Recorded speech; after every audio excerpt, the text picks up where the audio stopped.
our next speaker,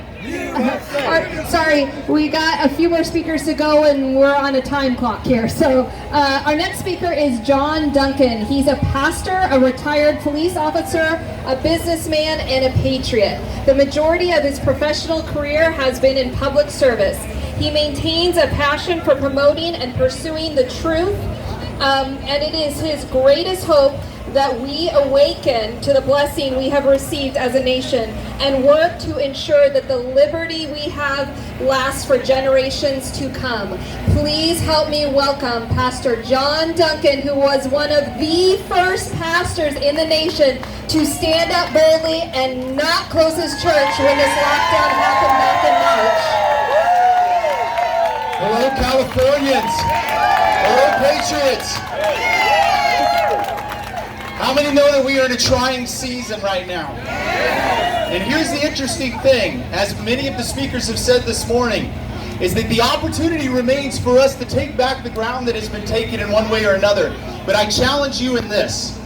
Will you let the peace of God rule your actions as you stand courageously against tyranny and against the efforts of the government to take our God-given rights? Will you stand?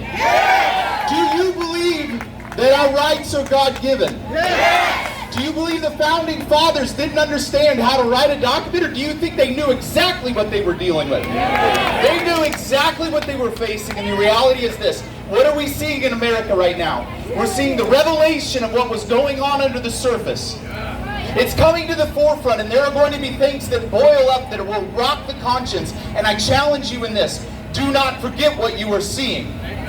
Do not forget what you've seen, what you've heard. In many communities, they are angry right now because for years, liberals and Democrats have been making them promises that they did not keep.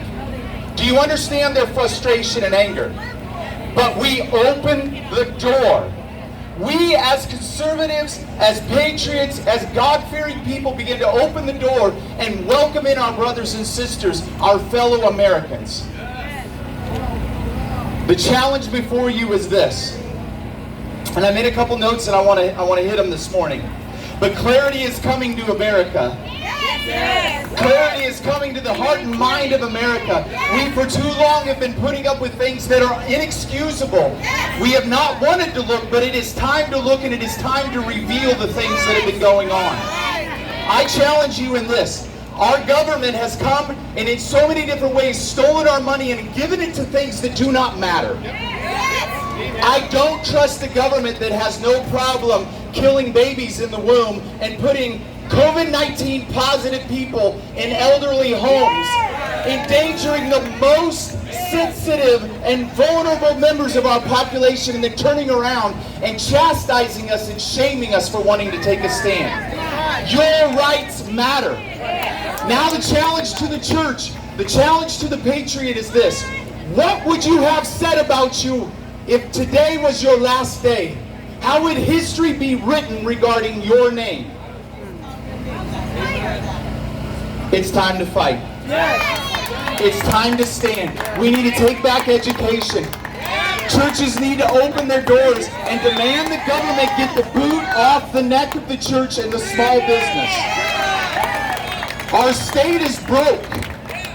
They have broken themselves due to political ideals and spending on things.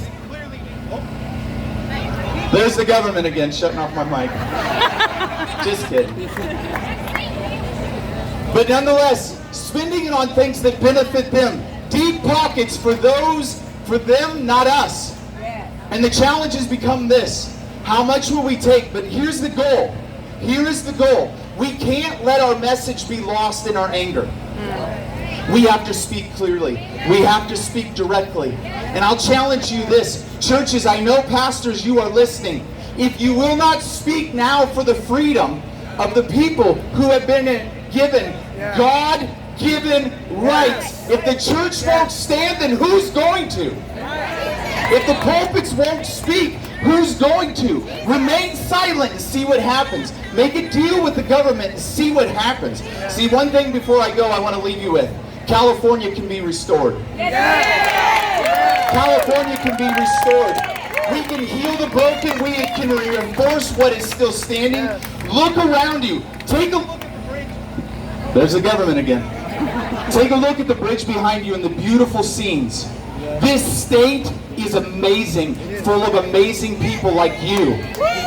There's a story in the Bible of a prophet who got tired of speaking the truth. He hid in a cave, God came and fed him. And he was worried. He was worried he was all alone. And God said, I have 7,000 who have not bent their knee. I have 7,000 who have stood against the government of the day. Look around you. Look around you. We are not alone. We are able. We are willing. But I pray this, let peace be your guide. Do not lose your message in your anger. Speak clearly, because people truly are hurting. They truly are broken. They truly are lonely. But I believe we are ready. Will you join me in standing for your God-given freedoms? Thank you for coming today. You are loved. And yes, all lives matter.